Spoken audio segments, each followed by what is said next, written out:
Good morning students. आज हम लोग लहासा की ओर का रिवीजन करेंगे।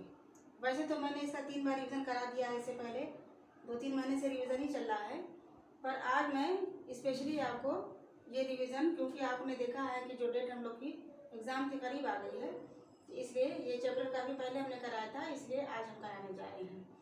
और आपने देखा होगा कि इसका यहाँ तक कि गद्य से आधारित भी हमने इसमें प्रश्न उत्तर कराया था। अंदर से मैंने गद्य को लेकर के और उससे संबंधित मैंने प्रश्न उत्तर कराया था। तो सारे चैप्टर हो चुके हैं, लेकिन फिर भी इम्पॉर्टेंट चैप्टर है, इसलिए हम लोग इसका लहासा की ओर का हम लोग आज रिविजन करेंगे। तो देखिए, प्रश्न नंबर 1 है कि थोंगला के पहले के आखिरी गांव पहुंचने पर भिखमंगे के वेश में होने के बावजूद लेखक को ठहरने के लिए उचित स्थान मिला, जबकि दूसरी यात्रा के समय भद्रवेश भी उन्हें उचित स्थान नहीं दिला सका। क्यों? अब ध्यान से देखिए, इसका उत्तर है कि थोंगला से पहले के आखिरी गांव पहुंचने पर भिखमंगे के वेश में होने के बावजूद भी लेखक को ठहरने के लिए उचित स्थान मिला, क्योंकि उनके साथ कौन था? मंगोल भिक्षु सुमति था। सुमति वहां पे चिर परिचित, सारे लोग उसको जानते थे, जान पहचान का था। तो उनके साथ मंगोल भिक्षु सुमति था, जिनकी वहां पे अच्छी जान पहचान थी। श्रद्धा भाव के कारण लोगों ने उनके ठहरने का उचित प्रबंध किया। किंतु 5 साल बाद वे भद्र यात्री के वेश में घोड़ों पर सवार होकर के उसी रास्ते से आए, तो लोगों ने किसी अनिष्ट के होने के आशंका से उन्हें ठहरने के लिए स्थान नहीं दिया। यानी कहीं ऐसा ना कोई खतरा हो जाए या कोई अननोन पर्सन, अजनबी आदमी को ठहरने से किसी तरह का कुछ अनिष्ट हो जाए, तो इसलिए उन लोगों ने उन्हें ठहरने का स्थान नहीं दिया। और पहले क्यों दिया? क्योंकि उनके साथ जो है उनका जो मंगोल भिक्षु सुमति था। अब देखिए, क्वेश्चन नंबर 2 है कि उस समय के तिब्बत में हथियार का कानून न रहने के कारण यात्रियों को किस प्रकार का भय बना रहता था। तो जैसे कि आपने कहानी में पढ़ा है कि उस समय तिब्बत में हथियारों का कानून नहीं होने के कारण लोग क्या करते थे? लाठी की जगह पिस्तौल और बंदूक लेकर के चलते थे, क्योंकि जिस तरह से आम चीज लाठी डंडा लोग मारपीट और इस तरह से यूज करते हैं, लेकिन वहाँ पे पिस्तौल और बंदूक लेकर के लोग घूमते थे। और जो बहुत ही दुर्गम जो घाटियाँ होती थी, वहाँ पे हथियारों के कानून के न होने पर जो डकैत थे राह चलते लोगों को क्या करते थे?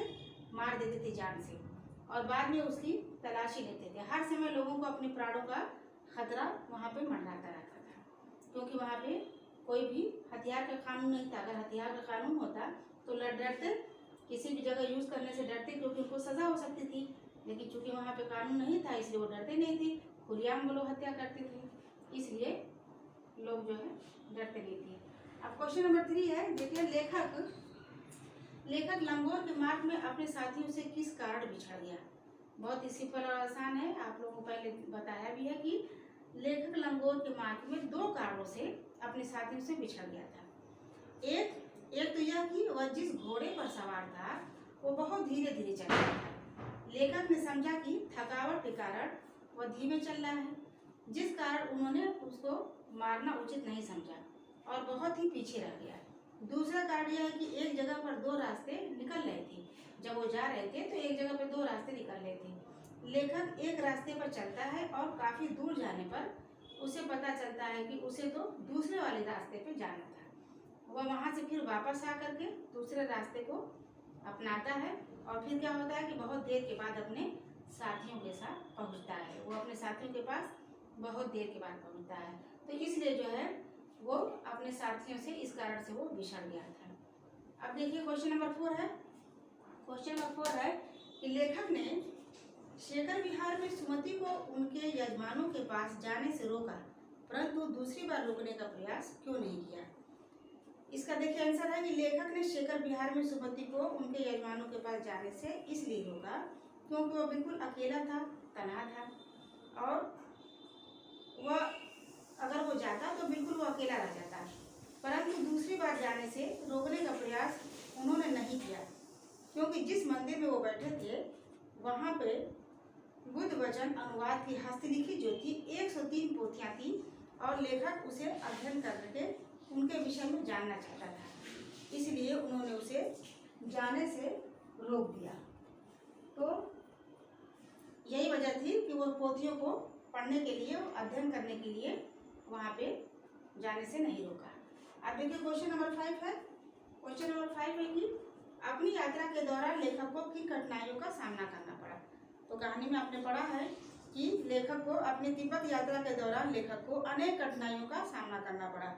उस समय भारतीयों को तिब्बत यात्रा की अनुमति नहीं थी, इसलिए लेखक को भिखारी का वेश धारण करना पड़ा और लहासा की ओर जाने वाले जो दुर्गम रास्ते, कठिन रास्ते पर उन्हें चलना पड़ा था। ऊंची और खतरनाक जगहों को पार करना पड़ा था। तिब्बत की बहुत ही कड़ी सख्त धूप और बर्फ की ठंड का भी सामना करना पड़ा था और वह पीठ पर अपना सामान जो ढोना पड़ा उससे अलग उनको तकलीफ हुई। तो इस तरह से यात्रा के दौरान लेखक को बहुत सारी कठिनाइयों का सामना करना पड़ा। क्वेश्चन नंबर 6 है कि प्रस्तुत यात्रा वृत्तांत के आधार पर बताइए कि उस समय का तिब्बती समाज कैसा था। बहुत इंपॉर्टेंट क्वेश्चन है कि लहासा की ओर यात्रा वृत्तांत के आधार हमें उस समय के तिब्बत समाज का पता चलता है कि वहाँ सभ्य एवं एक दूसरे के प्रति समर्पित समाज था। लोग बहुत मिलनसार से एक दूसरे की रिस्पेक्ट और इज्जत करते थे। जाति पाति छुआछूत जैसी बिल्कुल सामाजिक बुराइयां वहाँ पे नहीं थी। औरतों के लिए पर्दा करने जैसा बंधन भी नहीं था। औरतें इस तरह से लोगों पर विश्वास करती थी। उनके अंदर आतिथ्य का प्रेम भाव था, यानी जो भी मेहमान आते थे उनका बहुत प्रेम भाव था और वह एक अपरिचित व्यक्ति को भी अपने घर के अंदर जाने देती थी या खाने पीने की वस्तुएं बनाकर के उनको देती थी। कानून व्यवस्था न होने के कारण लोग जो है खुलेआम वहाँ पे हथियार लेकर के घूमते थे और डरते नहीं थे किसी से और कभी भी किसी का खून करने तक से हिचकते भी नहीं थे। समाज में अंधविश्वास व्याप्त था, इसलिए लोग भिक्षुओं और उनके द्वारा बनाए गए गंडों को यानी ताबीज़ों को पाना चाहते थे। जागीरदारी प्रथा भी थी वहाँ पे। जागीरदार स्वयं खेती भी करते थे और रोजगार न होने के कारण मजदूर भी सस्ते मिल जाते थे। वहाँ पे हमेशा जो है मजदूर घुमा करते थे और सस्ते रेट में मिल जाते थे। तो समाज में आपसी मेल की भी भावना थी। इस तरह का वहाँ पे समाज था। अब देखिए क्वेश्चन नंबर 7 है कि मैं अब पुस्तकों के भीतर था, नीचे दिए गए विकल्पों में से कौन सा इस वाक्य का अर्थ बतलाता है। अब देखिए यहाँ पे क ख ग घ, यहाँ पे बुक आप खोलेंगे, पुस्तक खोलेंगे तो क्वेश्चन नंबर 7 जब निकालेंगे 7, तो उसमें जो है ऑप्शन दिया रहेगा क्वेश्चन नंबर 7 में कि क ख ग घ। तो उसमें दिया हुआ है क्वेश्चन नंबर 7 में कि मैं अब पुस्तकों के भीतर था, नीचे दिए गए विकल्पों में से कौन सा इस वाक्य का अर्थ बतलाता है। तो जो आपने देखा है कि जो क है ऑप्शन, सबसे पहला ऑप्शन क है वो सही है कि लेखक पुस्तकें पढ़ने में रम गया था, यानी लीन हो गया था। वो जो पुस्तकें उसे मिली थी हस्तलिखित पुस्तकें, उसको पढ़ने में वह लीन हो गया था। तो स्टूडेंट्स, ये रहा आपके लहासा की ओर का पूरा रिवीजन चैप्टर हमने आज जो है कंप्लीट कर दिया है। नेक्स्ट वीडियो में दूसरा चैप्टर कराएंगे, इसे ध्यान से पढ़ लीजिएगा। और मैंने जो भी गद्य से संबंधित प्रश्न उत्तर कराया है, इससे पहले आपने देखा होगा जब आप वीडियो खोलेंगे तो मैंने सारे अंदर से गद्य को लेकर के मैंने उसे प्रश्न उत्तर कराया है। उन प्रश्न उत्तरों को भी ध्यान से पढ़ लीजिएगा और ये जो एक्सरसाइज के क्वेश्चन आंसर उसे भी ध्यान से पढ़ लीजिएगा और सब कुछ आप लोग याद कर लीजिएगा, क्योंकि ये आपके आने वाले एग्ज़ाम में बहुत ही इम्पॉर्टेंट है। Thank you.